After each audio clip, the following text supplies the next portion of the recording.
বলে, ইয়া রব, পাহাড়ের এত শক্তি, আপনার সৃষ্টির মধ্যে পাহাড়ের চেয়ে শক্তিশালী কিছু আছে? আল্লাহ বললেন আছে। সেটা কি? আল্লাহ বললেন সেটা লোহা, কারণ লোহা দিয়ে পাহাড় কাটা যায়, ঠিক কিনা? লোহার কথা শুনে ফেরেশতারা অবাক। ফেরেশতারা প্রশ্ন, তাহলে আপনার সৃষ্টির মধ্যে লোহার চেয়ে শক্তিশালী কিছু আছে? আল্লাহ বললেন আছে। কি সেটা? আন্নার, আগুন। কারণ আগুন লোহাকে কি করে? গলিয়ে ফেলে। ফেরেশতারা শুধু অবাকই হচ্ছে। ফেরেশতারা বলে আগুনের চেয়ে শক্তিশালী কিছু আছে? আল্লাহ বলে আছে, আলমা, পানি। কারণ আগুনে দাউ দাউ করে জ্বলে ওঠা আগুনের মধ্যে পানি দিলে আগুন অস্তিত্ব হারায়।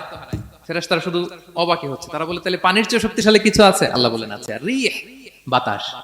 কারণ বাতাস পানিকে একদিক থেকে আরেক দিকে নিয়ে যায়। জলের মধ্যে বায়ুর উচ্ছ্বাস লাগলে জলোচ্ছ্বাস তৈরি হয়, ঠিক কিনা?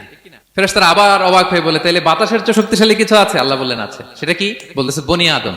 ওই মানুষ শক্তিশালী যে গোপনে দান করে, এত গোপনে যে ডান হাত কি দান করলো, বা হাত সেটা টের পায় না। পড়েন সুবহানাল্লাহ।